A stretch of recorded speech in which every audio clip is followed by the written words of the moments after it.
This edition of the Rahman Experience is brought to you by First Coast Nutrition and Supplements. It's your one-stop shop for keeping your body in optimum health. Get all the help you need right now at pmpnutrition.com. Body Aqua. It's the brand new fitness drink, improving your looks and your health one sip at a time. And Edward Waters College. Enroll right now. ewc.edu. Edward Waters College, emerging eminence. It's time, one of the hottest podcasts in the country. You're inside the Rahman Experience. M-I-N-E-S-G-R-A-T. Yeah. Yo, Mr. Johnson, it's the anthem. No, this ain't a game, plugging Madden. Got the daily news, what they having. Couple interviews, a couple things we asking. And experience the greatest teacher. As you experience the greatest teacher, a living testimony, really truly make it deeper. And life a pretty penny, not as pretty when it's cheaper. This is for the culture, never trying to get over. I know this world is getting colder. I ain't come here to roast you, so it's what I told you. Rahman Experience, Johnson Experience. Oh man, you curious? Breaking news is serious, but we still laugh and smile. Got them bad laughing now, moving from the left to the right like speakers panning now. Rahman Experience, Johnson Experience. Oh man, you curious? Breaking news serious, but we still laugh and smile. Got them bad laughing now, moving from the left to the right like speakers panning now. I can't do it for the vine, I just do it for the podcast. I stay connected without Comcast. I make them stay like it's on task. I make them stay like it's on task. Keep going, keep rolling with it. So many episodes and I let them know. A lot of things they ain't never know. But we gonna take our time with Forever Glow. Okay, welcome back. It is the Rahman Experience. And it's good to hear from you. Hope your day has been absolutely iconic wherever you are, whatever you're doing. And that it continues to be so. Glad you're here with me, spending some time. Interesting show today, but the highlight of my show is Dr. Johnetta Betsch Cole, Auntie Johnetta. Yes, she will be coming on the show. We did an interview with her a while back. Hadn't had a chance to share it, but I look forward to sharing my time with one of the luminaries in African American education with you. Because when I tell you, Dr. Cole is a wealth of knowledge. She knows everybody. She's been everywhere. She's done it all. And she still continues to change the world in everything she does. So shout out to her. Looking forward to having her on the show. Plus DJ History's on this show and so much more. Yeah, we keep it rolling on the experience. So in the news this week, have you checked it out? And obviously we're going to do our news segment, but Kanye West recently was doing his thing at Joel Osteen's church. I wonder what you think about it, though. Do you think that he is going to make that crossover to secularity, from secularity to religiosity? There's a word for it. And are you going to go to the Kanye church when it comes to your city? I know Kanye is still scheduled to do a few more performances in other cities, but would you go to the Kanye church event? I know in some cities, it's actually not very well attended. So what would you do if he came to your city, and would you go? And do you think you can get something from the Kanye religious experience? I don't know. The jury is still out for me on that one. I'm still trying to figure it out, right? But what do you think? You know, you can always tweet me at RahmanJ, at RahmanJ, or on Facebook, facebook.com/RahmanJFans, or of course on Instagram, the social media of choice, Instagram.com/RahmanJ, just at RahmanJ. Look for me, first name, last initial. It's easy to jump down with me and see what else is going on, right? Shout out to, though, the crew in Atlanta, man, doing big things, man. Tyler Perry Studios is real. Every time I look around, they're shooting Coming to America 2, like Bad Boys 4, 3, one of those.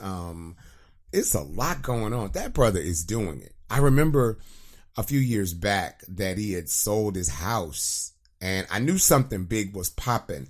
I just didn't know how big it was. And, you know, I had a chance to go to an audition some time ago at Tyler Perry Studios, the original one. And that was something that just really, there was one thing, and I have it on my vision board now, that I believe in. I think it's great, and I keep it in my head, and it's called, it's a quote. It's not called, it's a quote, and it says, Tyler Perry Studios, a place where even dreams believe. Let that sit for a minute. Isn't that beautiful? If the dream has a belief, that's got to be deep. The place where even dreams believe, Tyler Perry Studios. So shout out to them and all the wonderful things that they're doing for folk in the ATL. Finally, I thought it was over. I thought it was over. Trying not to judge the news, but here it is again, and let us hope that this story is one of the many things that we will leave behind in 2019.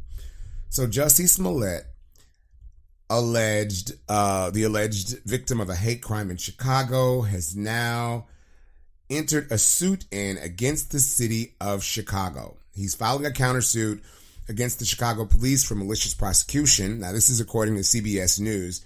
He said he was the victim of mass public ridicule and harm after police charged him with fabricating this racist, homophobic attack. Now, of course, as I look at it now, the city of Chicago's suit seeks to recover more than $130,000 in resources that were spent to try to figure out what happened and how, but he's saying that it wasn't on him. He still sticks to his story that he didn't do it, and now he's countersuing the city of Chicago. Just let it go. Just let it go already. Can we get to the end of this? So anyway, we'll see how it turns out. But right now, Jussie Smollett is suing the city of Chicago, and this one probably will not end pretty. We'll see where it happens. But first, the news. The Democrats are just off a debate at Tyler Perry Studios in Atlanta. Now, this was the fifth time that a field of Democratic candidates have come together to discuss policy. Even though there were a few bright spots, many have said that there were no clear winners or losers. But the one clear winner was Atlanta Mayor Keisha Lance Bottoms. Now, Mayor Bottoms hosted a star-studded reception and debate watch party in the White House set at Tyler Perry Studios. A dance teacher in Tennessee has pled guilty to the statutory rape of a teenager and exposing the teen to HIV. John Connor III was scheduled to go to trial this week, but made the plea just before the trial began. Now, Connor was featured on the Lifetime TV reality show Bring It. He was 26 years old when he met the 16-year-old boy on social media and had unprotected sex several times in his car with the teen. Now, the boy has tested positive for HIV. Connor is scheduled for sentencing December 20th. And Curtis Simmons, the CEO of HBCU Networks, is putting the HBCUs not just on the map, but on your TV. Simmons, a graduate of Central State University and a former executive at both Black Entertainment Television and ESPN, will be launching HBCUGo.tv. Now, it's a streaming service that provides content for, by, and about HBCUs. And of course, it'll feature HBCU students. Well, there's more Rahman Experience in just moments. Stay right there. We'll be back. You want to answer that, don't you? I bet it's just killing you seeing the soft glow just inches away. Someone wants to tell you something or ask you something. Oh, come on. Answer it already. Just so we're clear, that wasn't my fault. Next time, ignore your inner voice. Don't text and drive. We're here with one of the most prestigious women in higher education in the country, Dr. Johnetta Cole, who has really done some amazing things. We know her best as President Emerita of Spellman College in Atlanta, Georgia, but also the former president of Bennett College for Women and a Jacksonville native. So the fact that you are from Jacksonville gives us additional pride. Let us welcome our friend and academic colleague, Dr. Johnetta Betsch Cole. Thank you. I feel welcome. Well, it's home. It's home. home. You're home. I am home. What you have done, and I want to start out before we go back to childhood, and we only have a short time, but what does it mean for you to see this institution, Edward Waters College, thriving in the way it has, as you've done things academically worldwide, but to see this institution in your hometown thriving the way it is? What does that mean to you? It gives me a great sense of pride, a sense of continuity, and a sense of hope. When I was, knee-high to a duck, my mother taught on this campus, and she was the registrar. And I went to school, elementary school, up there on Kings Road. So I would come here, play on this campus until my mom was ready to go home. I can imagine, I don't have the full proof, that there was something in the atmosphere of Edward Waters College that reinforced my parents' belief in education. My parents believed in education like the devil believes in sin. Now that's belief. And so growing up on a college campus, there was never any question about whether or not I would go to college. There was a question about where I would go. And so when I look at the trajectory of my professional life, it is easy to hear echoes back to Edward Waters. The dots are connected. Oh, yes. They're connected. Definitively. Tyra, I know you had a question you wanted to ask. Yes, I'm also a Jacksonville native, so you really motivate me and know that I love my city, I love where I'm from. But growing up in Jacksonville, did you ever imagine of just accomplishing the things that you have done thus far? Like, did you ever just say, like, I love that question. Here's my response. I grew up with two narratives. One that said it didn't matter what I did. I simply could never be as good as white folk.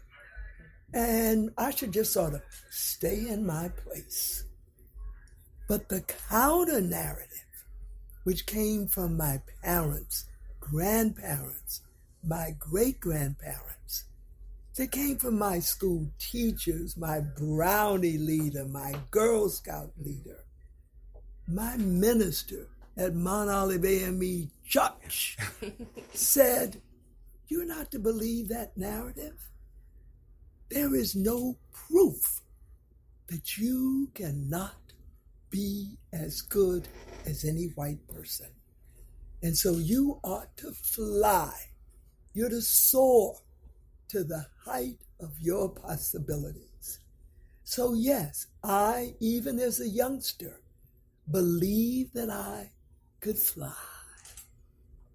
Did you realize when you brought up your grandparents and great-grandparents and your lineage coming from Etta Kingsley to all the way down to your grandfather saying, your great-grandfather saying, look, we need something for our people and creating the insurance company, and then saying we need a beach where we can go to and creating American Beach. But growing up, that was just family. Did you know that your family that the things that happened history-wise, did you know how powerful that was? And what your family was doing, did you know that it was opening inroads of things that had never been done for people of color? I did, in the sense that Abraham Lincoln Lewis, my great-grandfather, was bigger than life. I had to know who he was. But here's something important for me to say. Race in the South could never cease to be more important than class. And I believe that is still the case.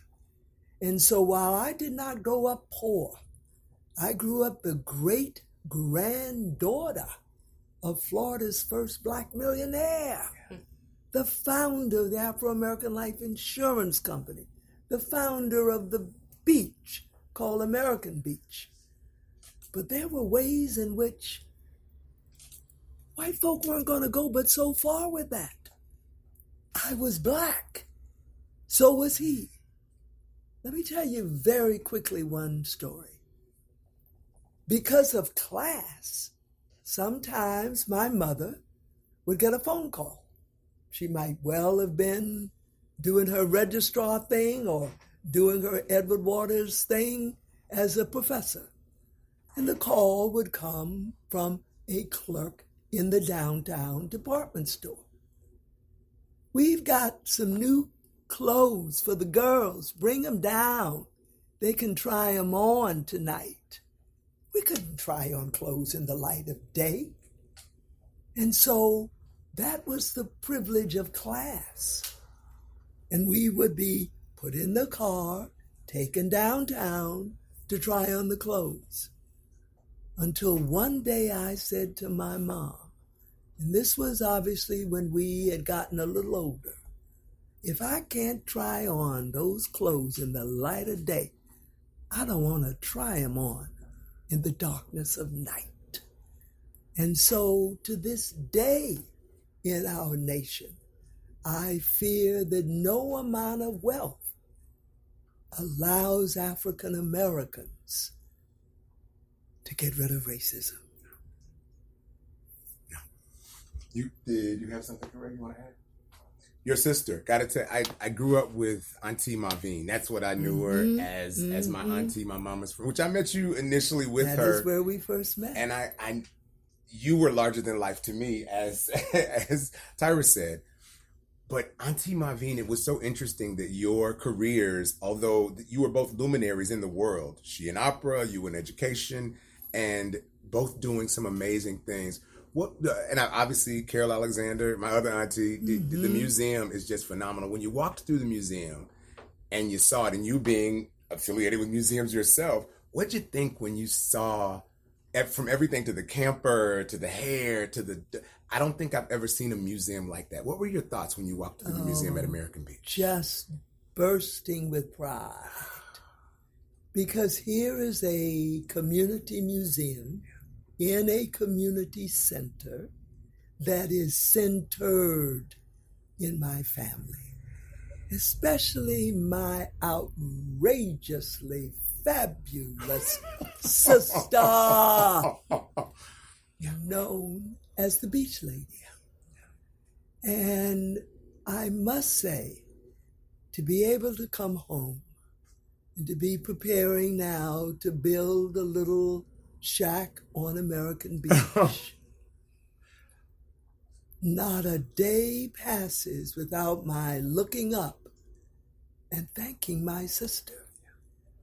Because without her and others, that beach would have been swooped up by the developers. It is now on the National Registry to be protected forever. Yeah, we're thankful for her. I have to ask on a different note, as time is winding down, Bennett College. Again, we as African Americans, one of the things we've said here at Edward Waters College, our learning community here and academics across the diaspora, especially when it comes to HBCUs, when one of us is in trouble, all of us are in trouble.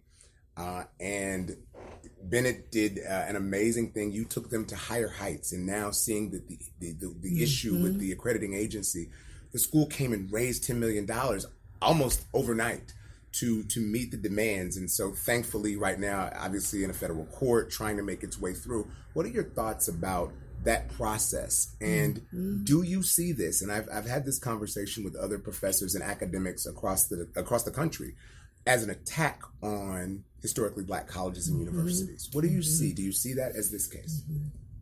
Well, I will use the words first of C. Wright Mills, a great sociologist, who once said, "I will try to be objective.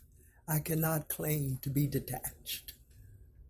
I will try to be objective to say, I know there is an accrediting process and that a school has to meet those standards. And I believe in standards, but I can't be detached.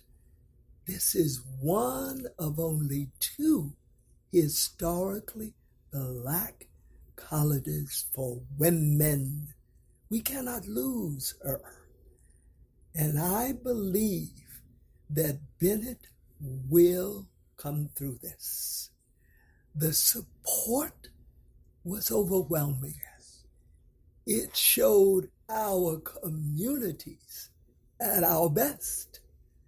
And so we must continue now to stand with Bennett, because it means standing for ourselves. let's talk women and sisters in the academy. There's an organization, Dr. Davis, that you're a member of, and clearly you are a sister of the academy.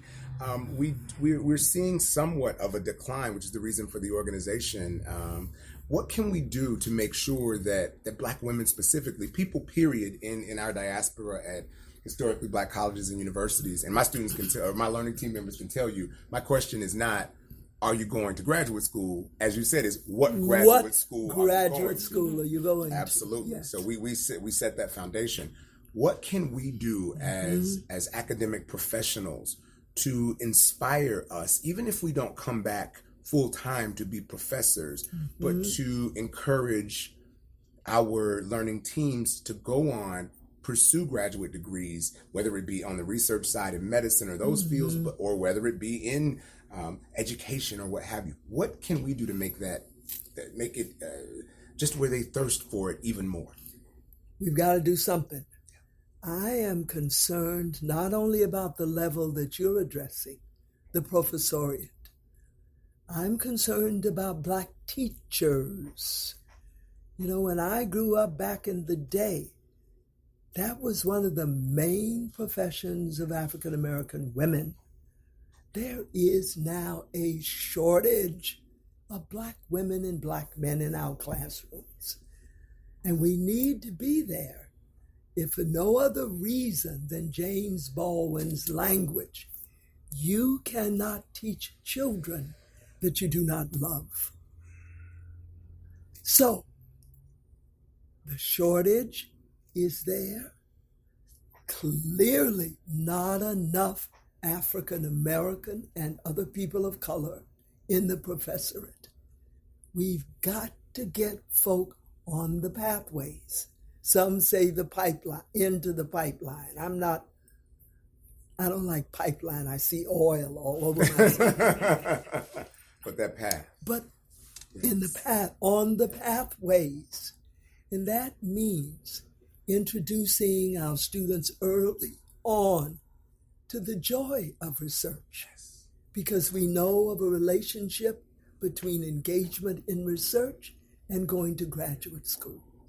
Helping our sisters and brothers to understand the importance of persistence, of preparedness, of addressing social justice at the same time that they are professionals.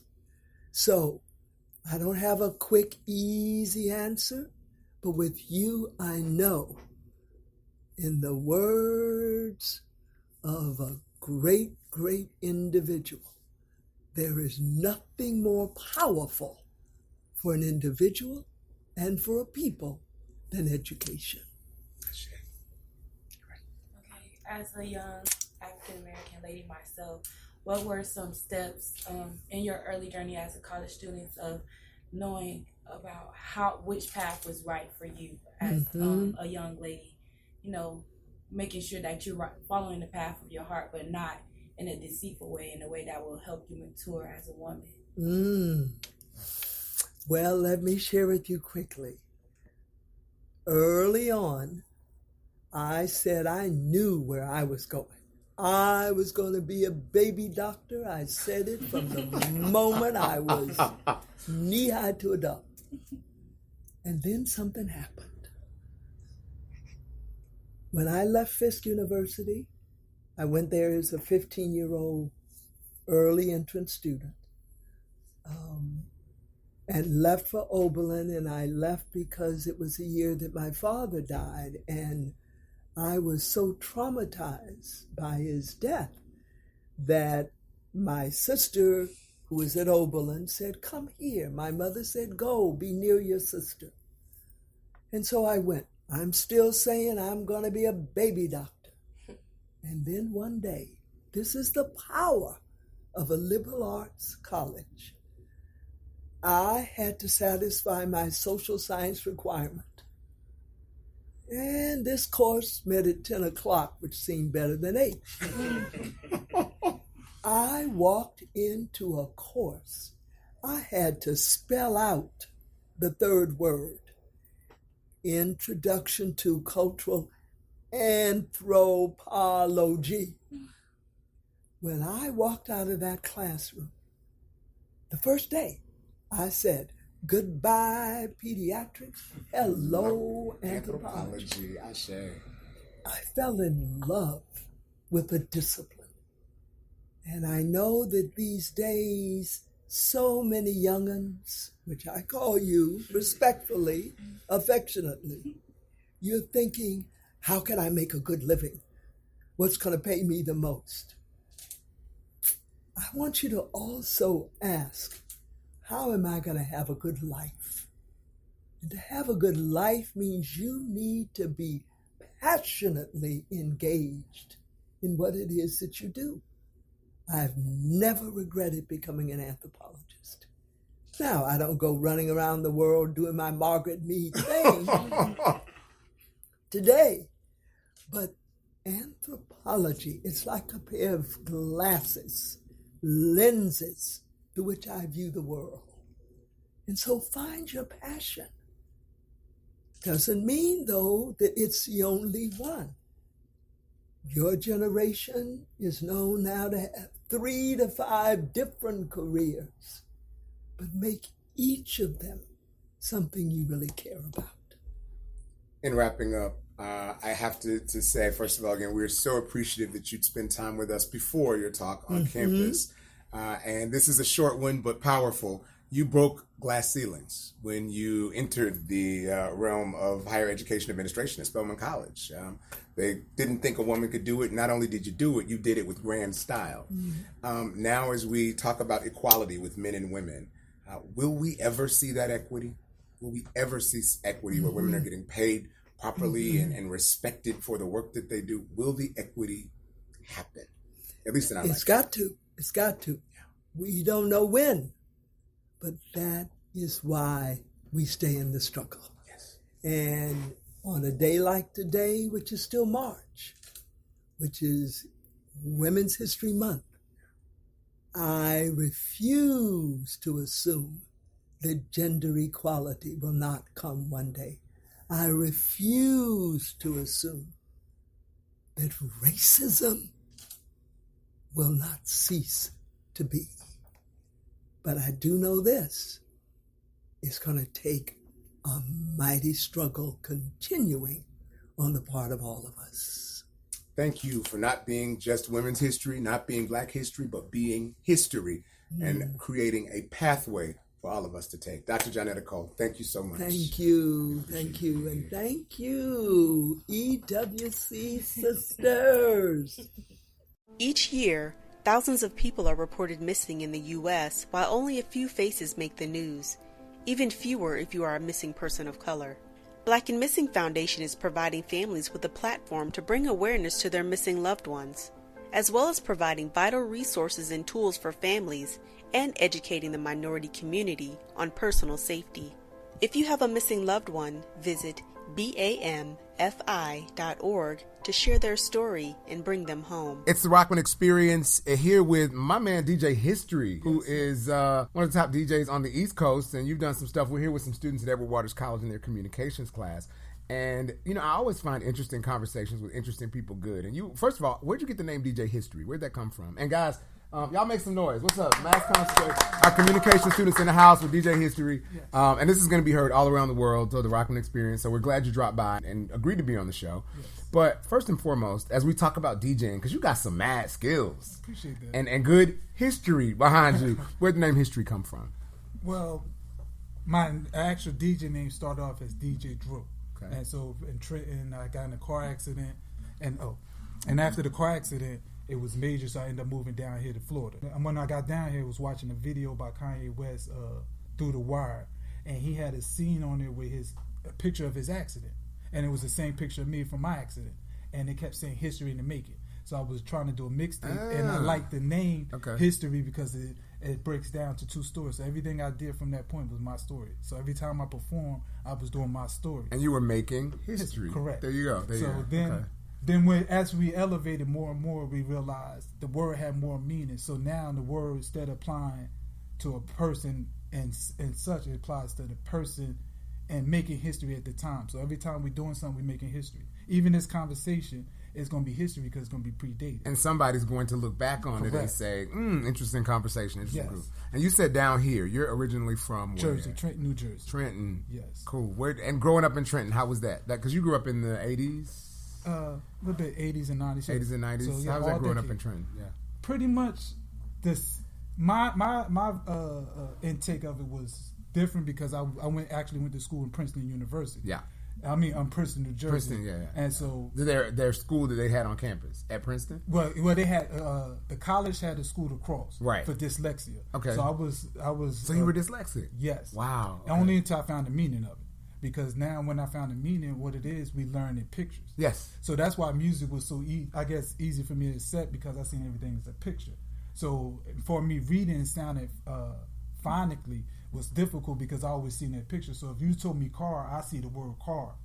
I mean, I see the car instead of the word car. Right, you see a photo of the thing Yes. that it is. So yes, Yeah. and not knowing that growing up, we always thought was, most people say slow, what have you, and not knowing the meaning of dyslexia, I'm just going through life, just learning how to adapt. So I end up being a nice DJ because I learned how to adapt what I learned, where my knowledge was from. Yes. And so I could fit in without standing out. So did you have to go through certain training, or was the fact that you were able to look at them saying that you were diagnosed as dyslexic, Yes. were you able to then create your own method, or did you use methods that they gave you to overcome dyslexia? Was it something you did on your own? A little bit of both. Okay. Because the school I went to is like day and night. Far as in, imagine from that, y'all go from Diggy perspective. You go to town center, something like that, and then you come over here. It's a different environment.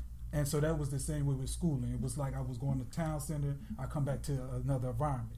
And in between the two, I had to play a role. Far as in when I get out there, I have to be who I'm out there, and then when I get back here, and then had it blended together. So the DJing worked out for me because it allowed me to be a lot of people at one time. So I could be in there and I could speak to all races, all types through music. And then at the end of the day, the difficult part about, I think any profession that you love, at the end of the day, you're by yourself. No matter what profession, because you realize the bigger you get, the more alone you become. Because you get on stage, say for instance here, did an event here, it was maybe 200 kids. At the end of the night, I went home by myself. Now, by choice, but it's on a regular basis. In the sense of, you get that adrenaline, that energy from everyone, and then it's gone. So then, the next big energy might not come if you're a DJ or whatever your profession, it might not come to your big event. So, the idea of this course in general is just to show people that every form of music or everything you do in life stands the same representation, just whatever you call it. So I might call it DJing, y'all might call it whatever profession you're doing. But those are just elements. Like you said, you learn a little bit about something that's in your line of work, then you know how to apply it to your line of work. So it's a life lesson altogether. Correct. So one of the things that I find shocking about you, one of our team, Bernetta, you had a question for DJ History. What's your question? Come closer. What was the big? You had $1 million question that none of us were ready for his answer. I don't think. What was your question? Oh yeah. Speak up loud. What was your favorite genre of music to DJ?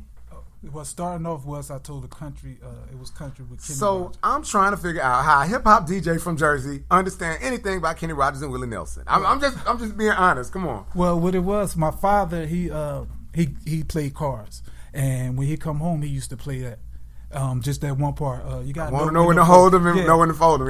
Yeah, and Sam Cooke, but those at the time though it wasn't a distinction. In a sense, my music upbringing was kind of weird because I didn't have a distinction of music genre, meaning R&B, hip hop. It was just music, right? Yeah. So and I didn't even know country was country until actually I moved down here in the sense, or more I got into music. Then I realized that certain places I couldn't play songs. It'd be hip hop, R&B, or reggae. But Jersey, they allow you to play everything at once. So we could play house music. Okay, I get house, Yeah. I get hip hop, I get R&B. Yeah. A country song in the club in Jersey? Yeah, we could put everything. Everything makes sense, and it's because here go the keyword. Now, what we're trying to accomplish is teaching deaf kids how to DJ. So everything makes sense because the loudest sound is silence. Because they're not listening to the music, it's Right. the beat. And frequency. And the frequency, yes. right. Because So- even though you guys know that we aren't really speaking, like you said Yes. before, these are our vocal folds, right? Not chords, folds, which are vibrating. Correct. We aren't talking. We're just vibrating some folds of skin. And so that's And the so the level. same thing. You're vibrating, but you're just doing it with speakers. Correct. Yeah. And now we're going to the goal is to learn more about of each other. You know what I mean? Y'all knowledge, and the good part about it, y'all younger than me.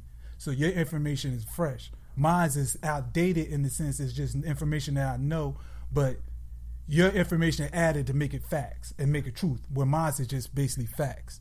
Okay. So it's a difference between facts and truth in a sense, if most people understand that. I cannot wait to get you on the show further, because, I mean, you're dropping knowledge. Oh, okay. Who's the hottest out right now? And you guys can jump into, if you know some of the team. hottest? Who's the hottest artist out right now? Me. I mean, now- besides you, I mean, because one of the questions that the yes. students ask, and we'll get into it in a moment, Okay. I'm teasing this. By the way, we're talking to DJ History on the Rahman Experience. We got so much to talk about. There are a couple other things I want to ask, but one of the things they asked about DJing as a career, don't answer that yet. Okay. But we're going to talk about DJing as a career. Is it feasible? Is it possible? Do those things exist? But first and foremost, though, who is the hottest out there right now besides you? Like an artist that's Right now, maybe going toward getting a Grammy or something like that. Who's hot? One, let me see. The person that Did I catch you off guard? With that because one? Wow. Because I don't really listen to radio more, so I listen to artist music from YouTube. Yeah. So the ones I got addicted to was his name Nino Man, Dave East, and then they put me on to some kid named Glock 9 that from down here. Okay. So, yeah, it's some young kid, Glock 9. You know him? You know him already? No, we don't. Oh, know yeah, him. So these are new artists. But he's a DJ, so you're talking new artists. Yeah, these are new what artists. What about established artists? Established artists, Yeah. Who's big? Right now, I'm liking Nicki Minaj album. So, really? So, yes. Okay. Thanks so much for attending the show. We'll see you next time. No, I'm just joking. No. Seriously. Yeah. I think there are some tracks on Queen that are everything. But as a whole, come on, bro. Queen...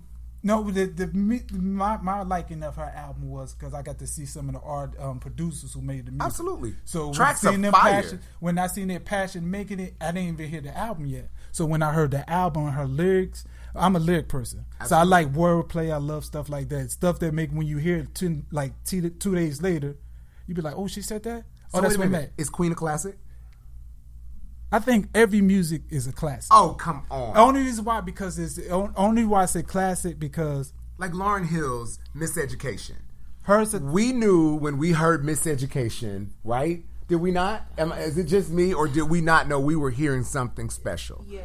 And Lauryn Hill has never been able to get back to Miseducation. And Nicki has done some phenomenal stuff. Yes. That line on Monster, the line on Rake It Up, I mean, those lyrics are fire. But, bruh, Queen. The reason why I'm going with classic. All right. This is my interpretation why every artist is a classic. You look how long it took them to realize Jay-Z's first album was a classic. Okay. So my thing is the interpretation is at the moment. Now, if Nicki was hot, her album would be a classic.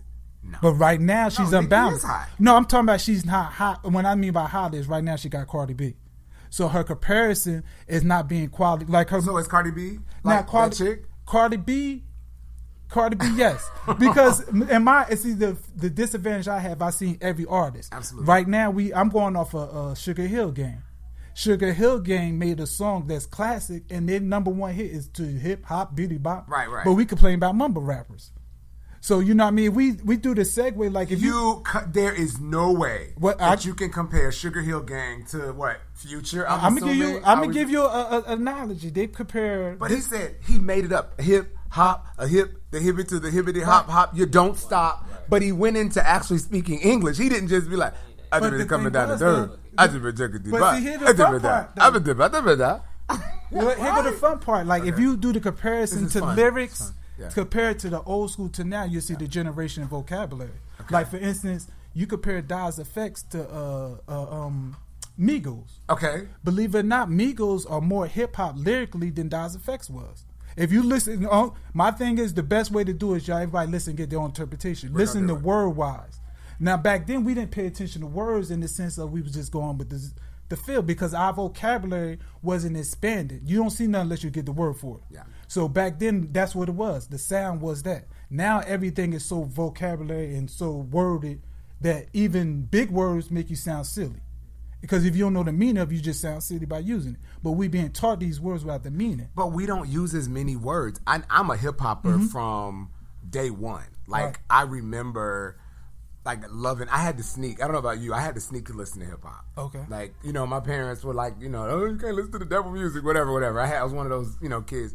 But I would listen to it back in my day. Remember Yo MTV Raps? Yes. So Yo MTV Raps. You guys never heard of that show, right? There was a show on MTV. MTV actually played music videos when I was younger. Oh, that makes sense. And they're right. They You actually don't know played about music it. videos. They didn't just do reality shows, but it was a show called Yo MTV Raps. Yeah. And it was like the only time that people of color, that urban and Hispanic young people could see themselves on television, right? And Yo MTV Raps was that. And so there seemed like the artists that were there were way more lyrical. And even people like DJs Kid Capri and the DJs were even...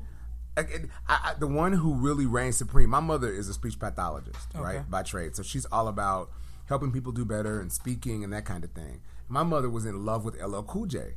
And one of the reasons was because he was so articulate. Yeah. Like, you heard every word he said, but that went for most of the people. Yes. Now, you got to literally go pull up, Rap Genius. You got to look them up. Play them backwards and forwards. I was wondering whether I was listening to some devil song. You know what I mean? You had to play it backwards. You remember you just say if you play it backwards, the devil will speak to you. So you got to play it backward to hear what they're saying. And the difference, though, is really, like I said, about the vocabulary and the way we've been taught. So back then, most cats, we didn't have internet. We didn't have phones. No. So if I met you, I'm going to memorize your number. I had to remember all the way home. And then it's saying, now don't matter if you get a girl right on your hand, you hope it didn't rain or nothing. So back then, though, you had to research and get your information. So you knew what your words you're speaking of. So even that hip hop, the beep bop, you could say that with confidence because you know what it meant. Now you get artists that saying words they don't really know the meaning of. They just know it rhymes. Right, yes. So you get yeah. big words and you be like, oh, that's deep. But then you realize the meaning of it. Like, that's the same thing. Yeah. Like, for instance, a prime example, Cream. By Wu-Tang, they got a song called Cream. Cash rules everything around me. Yeah. But now cash and money is the same thing. Yeah. But they say cash money, and most people don't realize you're saying the same word. So it's this word play just to make you memorize. But when you learn stuff, it makes the song sound different. That's why you can listen. Now, when you learn words, like I say, for instance, everything we see has to have a word. If we don't have a word to it, we don't see it. So you can walk past something in your house all the time, but the moment you put a word on it, you see it every time. So it's the same with music. So the more new words we get a different vision. Can I challenge you? Yes. I just want to challenge you. So isn't it better, though, something I've learned with just mindfulness, right? Isn't the beauty of artistry when we see those things that we can define and not be able to put a word to them? It's almost like that whole creative side of the right brain by saying, I don't need to define that. It just is. I mean, that's kind of how I think art comes about. Like Basquiat. You're from New York. I'm from New Jersey, New York. Yes. And so you know how Basquiat was like a premier artist up there. It was seeing this cat who was painting stuff. And granted, he did get high and was on heroin and did all that stuff. But he was creating art that nobody had even thought about before. And they couldn't even categorize it. And like you're coming in DJing. Who would have ever thought? Like, that's what just blew me away. You're saying you're taking country music and creating a space for it where it's appreciated by urban young people. That's real. That's art. Oh, I like to be an artist. Well, and clearly you are. That's what you are. And that's what goes back to the point about every album a classic. My thing is, if an artist put their feel into it, it's a classic because it's original. Maybe for Daddy Mama. And no, don't agree with the classic. Don't you think people generalize music though? Because like at the same time, like people instead of like really understanding where the music is coming from, they judge it. Like a guy from the South could judge music like Dave East or like like Fab or judge that type of music and be like, oh no, that's trash. Because all he's used to is Webby, Lil Boosie, T.I. Yeah. You know what I'm saying? Yeah. But if you go up there and you say to somebody like, oh, Fab is trash, they'll smack you in your face. You know what I'm saying? So don't you think like people generalize music without having the full knowledge of, what like really how music really is? Because I, like a guy like me, I've lived here for 11 years, but I could appreciate Dave East and appreciate Fab and Jadakiss, you know what I'm saying? Mm-hmm. But most people can't because they're just from the South. Don't you think people generalize music like that? I like him. Yes, and more so is design in the sense too, as far as the music wise and rhythm wise. And with that being said, the beats, the rhythm that you get, the vibration you get from Southern music to North music, all regions are different. So it's more so now people are judging off the vibration they get, not more so the lyric. They don't realize some of the artists they dislike is on some of their rappers' favorite songs. Even though when they're on their song, they don't realize it's the same artist. He sounds totally different because of the vibration. So like that makes the difference. So now when you listen to an artist, you can listen to artists from everywhere. If they on that same vibration, they'll sound nice to you.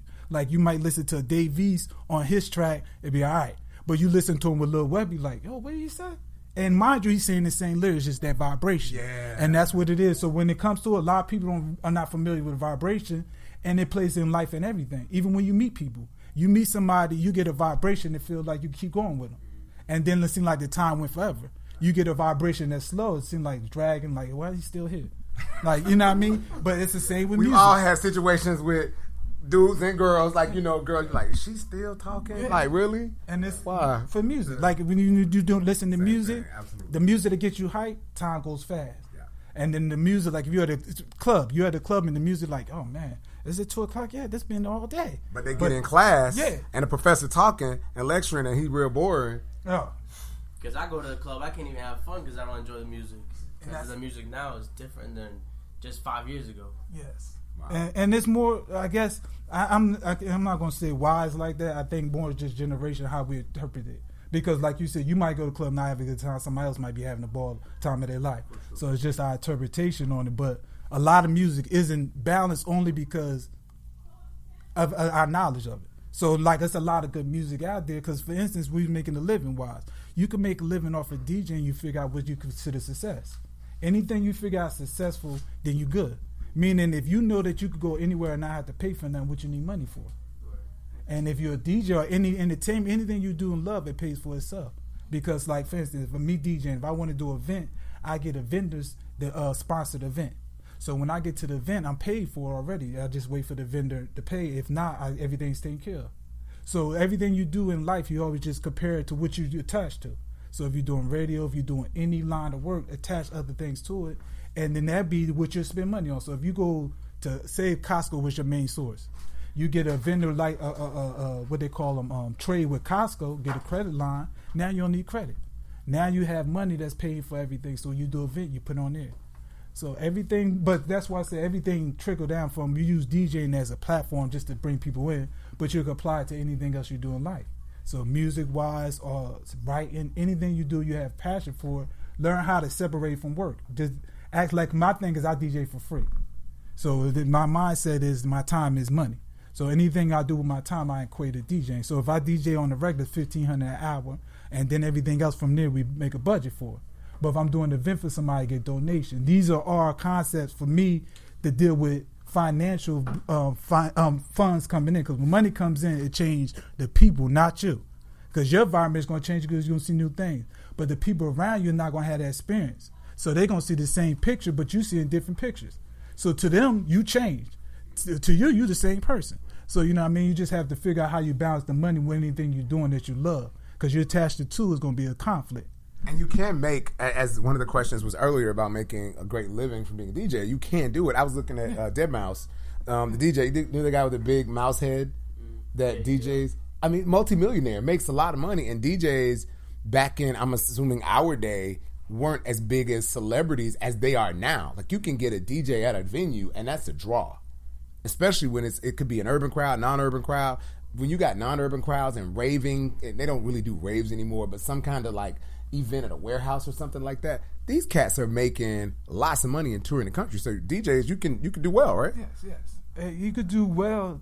Yeah, you DJ, you could do well. I mean, really well. Look at you. You don't want to tell us that you balling out of control over here. Now, right? When you do it, you look at it as an artist, though. If a DJ put himself in the artist light, then he does well. Yeah. If you do it as a DJ, it's going to be complicated. because then you gotta use other people's stuff. Yes. I got So you. when you do it as an artist, every time you do a show, you look at it. If I was an artist, how would I want my show to go? Yeah. Well, I want to have this. Well, I want that. Well, I want that. And that same way you apply DJ. Tell me this: where can we find you on social media? No social media. None. No. How does that even work that you, Jock, with no social media? Costco. They told me I did Costco and then I retired from there, but Okay. they never advertised. And then working there, they showed. Do they not? Nah, now they starting to, but never did before. Okay. What it was, I remember. They gave us training programs, and then one of the programs they was telling us why didn't they advertise? Okay. Because basically oh, that's good. You advertise. To the You're people giving away know. the secrets. Oh, You're giving away the yeah. secrets. There it is. That's all right. We'll take that. We It's advertise just between to you the and me people and 20,000 of my friends. All right, then good. So you advertise to the people you know. What's going to happen is the people you know. Gonna tell somebody else. Right. Yeah. And now they might not even come. The people you might not even come. The people that's going to come are the people you don't advertise to. Yeah. So when you selling the product, you always. So is social bad? One of the things we teach, which I'm telling them, social is the necessity. Everybody in here, you got to be on social, got to have it. But you tell me, to you as a DJ and as somebody who's been successful, is social a necessary? Or is it necessary? Is it a necessary evil? Or is it completely unnecessary? Social media. A balance of both. Okay. It's necessary because it's a way to contact with people. Yeah. It's evil when you don't understand how to use it.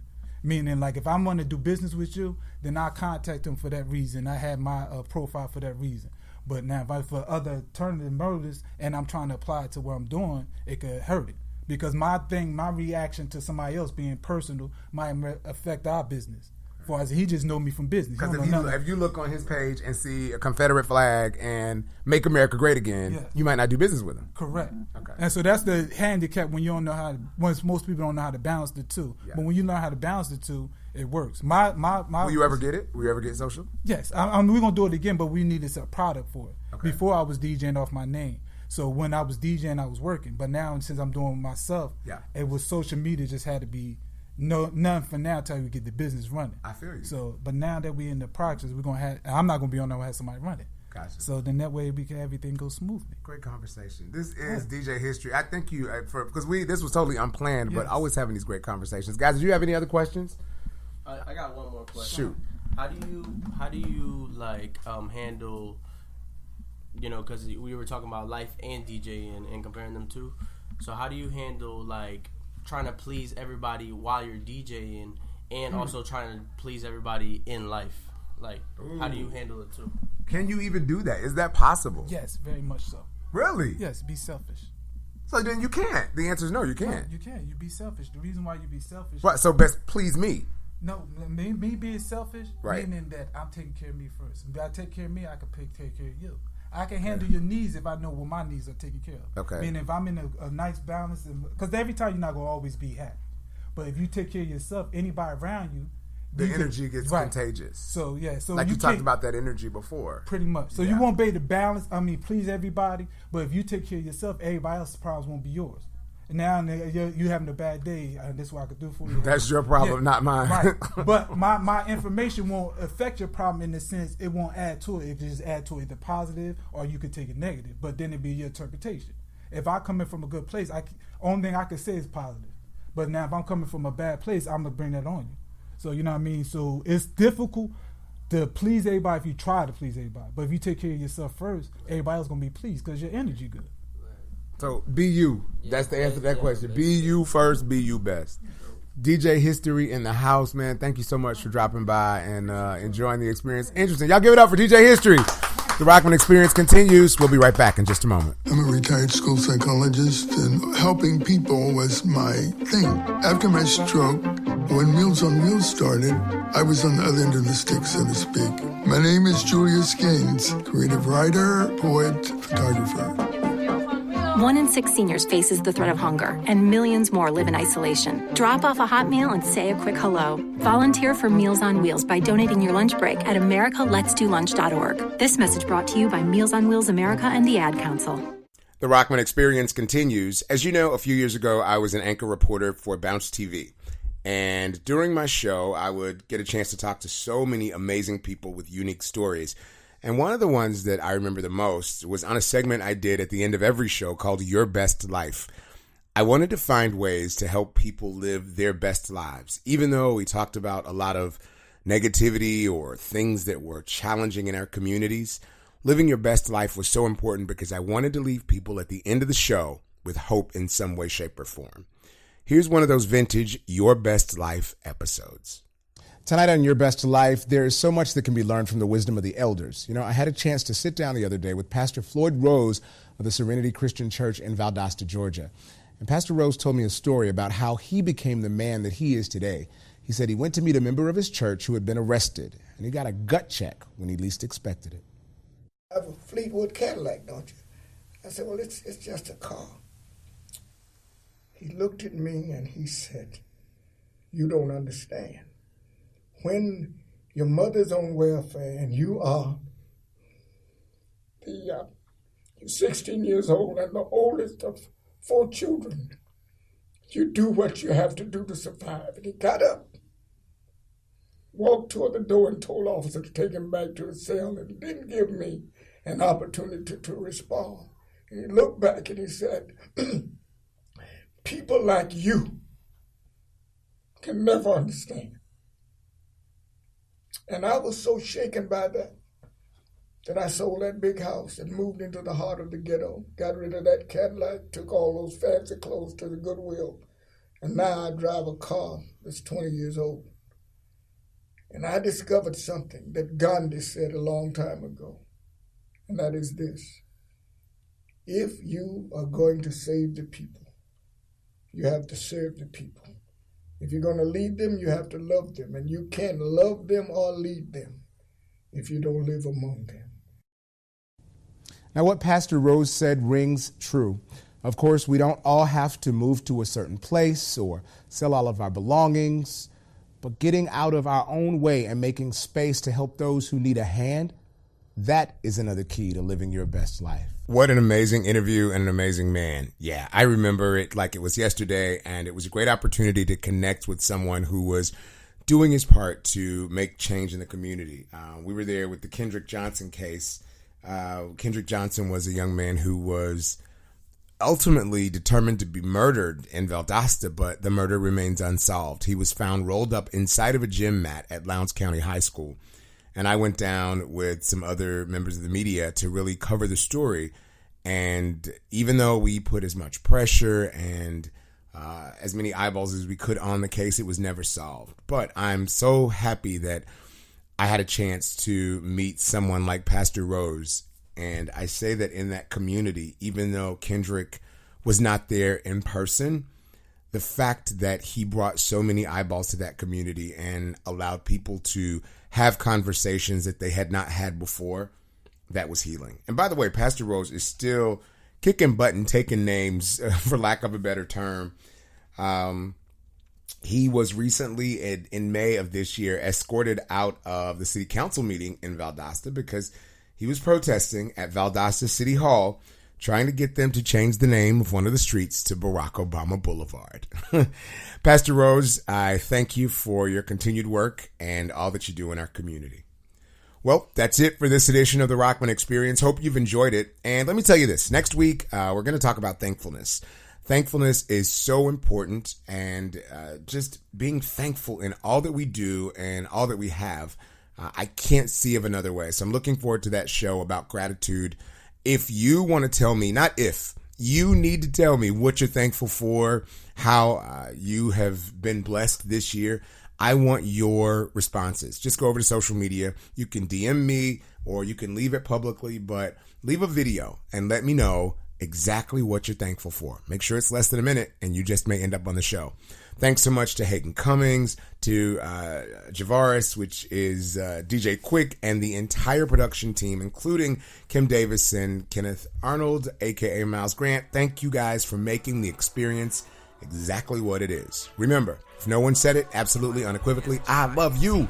Now keep your head up. Keep grinding. I'll see you next week on The Experience. No, this ain't a game, plugging Madden. Got the daily news with the habit. Couple interviews, a couple things we asking. And experience the greatest teacher. As you experience the greatest teacher, a living testimony, really truly make it deeper. And life a pretty penny, not as pretty when it's cheaper. This is for the culture, never trying to get over. I know this world is getting colder. I ain't come here to roast ya, so it's what I told you. Rahman Experience, Johnson Experience. Oh man, you curious? Breaking news is serious, but we still laughing, smile. Got them bad laughing now. Moving from the left to the right like speakers panning now. Rahman Experience, Johnson Experience. Oh man, you curious? Breaking news serious, but we still laughing, smile. Got them bad laughing now. Moving from the left to the right like speakers panning out. I can't do it for the vine, I just do it for the podcast. I stay connected without Comcast. I make them stay like it's on task. I make them stay like it's on task. Keep going, keep rolling with it. So many episodes and I let them know. A lot of things they ain't